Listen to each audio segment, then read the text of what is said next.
तो आज एक बेहद हम गंभीर विषय पे चर्चा करने जा रहे हैं और आज का जो टॉपिक रहने वाला है वो ये है कि सर पैड बैच को लेकर कि सर पैड बैच हमारे लिए ज़रूरी है कि नहीं ज़रूरी है।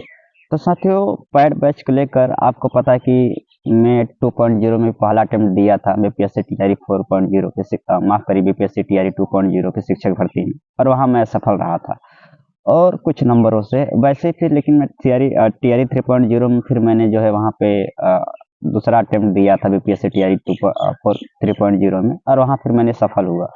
तो मेरा जो इसको लेकर एक व्यक्तिगत अनुभव है पैड बैच को लेकर, साथ में कि सेल्फ रिवीजन कैसे करें, तो उसको थोड़ा सा मैं आपसे शेयर करना चाहता हूँ। तो हो सकता है ये वीडियो थोड़ी सी लंबी चले, क्योंकि मैं बिल्कुल जो है सरल भाषा में समझाने की कोशिश करूंगा बिल्कुल। तो एक तो साथियों, जैसे पहली बात तो ये आती है दिमाग में, सर पैड बैच लेना जरूरी है। तो उसके पहले तो मैं जो भी अभ्यर्थी हैं मैं उनको दो वर्गों में बांटता हूँ। पहला वो अभ्यर्थी जो 1.0, 2.0 या 3.0 में एग्जाम दे चुके हैं। दूसरे वे अभ्यर्थी जो 4.0 के एग्जाम में पहली बार अपीयर होने जा रहे हैं, पहली बार बैठने जा रहे हैं। आपको एक चीज तो समझना पड़ेगा, कहने के तो भले होता है कि सभी एग्जाम एक जैसे होते हैं, लेकिन हर एग्जाम की अपनी प्रकृति अलग होती है। क्वेश्चन को पूछने का तरीका, ठीक, ऑप्शन देने का तरीका, उसमें उलझवाने का तरीका, बिल्कुल उसका जो प्रकृति होता है, नेचर होता है हर एग्जाम का। जैसे जो बीपीएससी एग्जाम करवाती है उसका अलग होता है, जो एसएससी करवाती है उसका प्रकृति अलग होता है, जो क्या कहते हैं रेलवे करवाती है उसका प्रकृति अलग होता है। अब इस प्रकृति को आम अभ्यर्थी को समझने मुश्किल हो जाती है, उन्हें लगता है कि मैथ सब एक ही जैसे होते हैं। लेकिन जब आप तैयारी से एक लंबे अरसे तक जुड़े होते हैं तो आप प्रकृति के जो जो प्रश्नों की प्रकृति होती है उसमें आप अंतर करना सीख जाते हैं, ठीक। तो यानी कुल मिला के यही है कि हर एग्जाम का एक अपना स्ट्रेटजी होता है, अपनी प्रश्न पूछने और उसके प्रश्नों के तरीकों का अलग प्रकृति और अलग स्वभाव होता है। अब साथियों, जब आप हम पहले बात करेंगे उन साथियों को लेकर जो पहली बार अपियर अपियर होने जा रहे हैं एग्जाम में। अब जाहिर सी बात है, आप बीपीएससी टीआरई 4.0 में पहली बार अपियर होने जा रहे हैं, तो आपको इस एग्जाम को लेकर कोई पिछला अनुभव नहीं रहा है।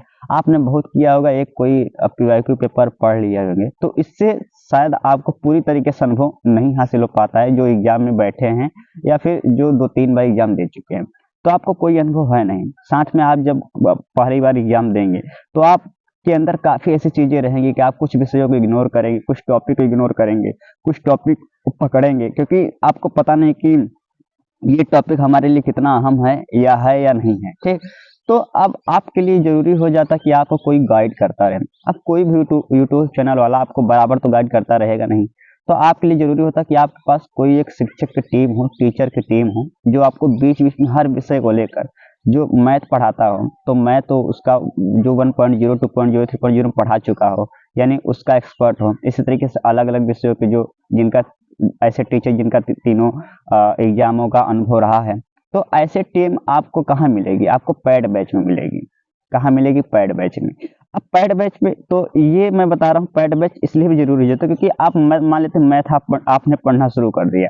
अब मैथ में आप पढ़ रहे हैं, आपको पता नहीं कितना पढ़ना है। अब पता लगे आपको जो जीएस का मैथ पढ़ना है 40 नंबर वाले का मैथ, और सामान्य गणित होता है। अब आप पहुंचे सीजीएल लेवल तक का मैथ में घुस के, आदित्य रंजन से पढ़ रहे हैं और सीजीएल लेवल तक का मैथ पढ़ रहे हैं, अभिनय सर से पढ़ रहे हैं और सीजीएल लेवल का मैथ पढ़ रहे हैं, और आप मैथ में इतना टाइम दे दिए और उसके बाद पता लगी कि उससे आया ही नहीं, या फिर उससे आया किसी अन्य विषय से, किसी अन्य टॉपिक से आ गया, तो ये आपके लिए बड़ी कठिन बन जाती है। इस तरीके से आप इतिहास पढ़ना शुरू किया, हमको पता है कि राष्ट्रीय आंदोलन से आता है तो आप पूरा इतिहास पढ़ रहे हैं, ठीक। इस तरीके से आप पता लगे बिहार जी के 2 प्रश्न आता है, अब पूरा बिहार जी के आप पढ़ रहे हैं किसी किताब को लेकर, तो ये आप छोटी मोटी गलतियां करेंगे, टाइम बर्बादी करेंगे। तो इससे अच्छा है कि आप जो है कोई बैच ले लीजिए, ठीक।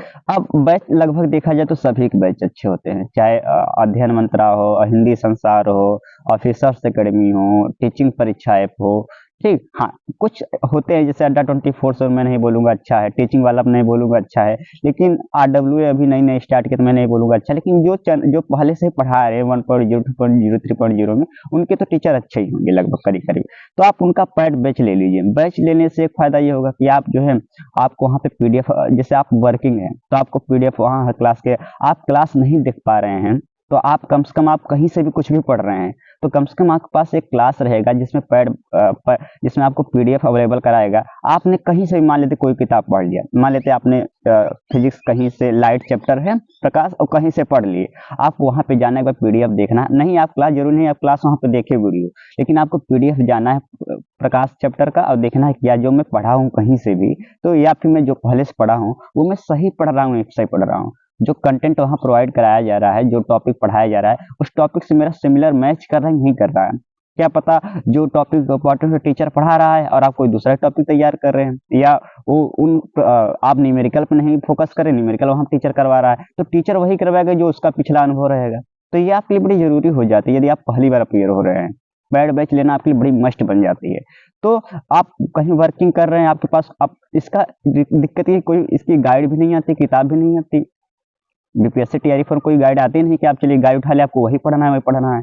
प्रैक्टिस सेट आती है, चैप्टर वाइज प्रैक्टिस सेट आते हैं, वैसे तो कुछ किताबें अवेलेबल नहीं होता है। तो आप जो जब लेते हैं कोई बैच तो आपके पास एक जो है जैसे कि कोई इंसान गाइड करता है वैसे पैड बैच आपको गाइड करेगा। आप पैड बैच ले लीजिए, जो आपको लगे कि हाँ यार ये चैप्टर मेरा कठिन उसका वीडियो देख लीजिए, जो चैप्टर आपको लगे इजी है तो बस उसका पीडीएफ पढ़ लीजिए, तो आपको पता चलेगा हाँ मेरा सिलेबस कंप्लीट हो रहा है। आप सारे विषयों को साथ लेकर चलेंगे और एक बार आप जो है पहली बार तो ये होता है 80% सिलेबस आपके पीडीएफ का आपका जो है पूरा हो जाता है। तो पहले आप 80% सिलेबस तैयार कर लीजिए, पीडीएफ जो क्लास में पैड बैच पढ़ाया जाएगा, उसके बाद 20% आप जब प्रैक्टिस सेट करेंगे, mix practice set last exam के मतलब क्या कहते हैं कि 20-25 दिन पहले, उससे आपका 100% तैयारी कंप्लीट हो जाती है। तो इसलिए आपके जब पहली बार बैठ रहे हैं तो पैड बैच लेना आपके लिए बड़ा अहम बन जाता है।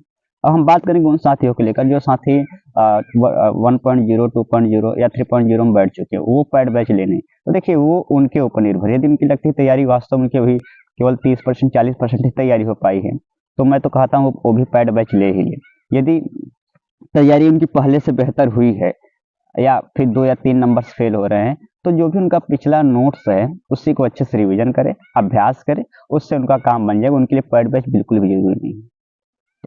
मुझे उम्मीद है आप थोड़ा सा इस बात पे अमल करेंगे। साथ ही यदि आप इस चैनल पर नए इसी तरीके से चाहते हैं मैं आपको गाइड करता रहूं तो प्लीज चैनल सब्सक्राइब करके जुड़ जाइए। साथ ही यदि आप बीपीएससी तैयारी 4.0 तैयारी कर रहे हैं और आपको एनसीईआरटी की बहुत जरूरत है, आप किताब नहीं ले पा रहे जो मार्केट में 300-400 रुपया का अवेलेबल है, तो आप जो है मेरे स्क्रीन पर देख पा रहे होंगे 25 रुपया में आपको पूरी एनसीईआरटी 8 के 8 अवेलेबल करा दूंगा। तो मिलते हैं अगले वीडियो में इसी उम्मीद के साथ कि आप जो इस चीज़ पे अमल करेंगे। और तो आप सभी का सुनने के लिए धन्यवाद।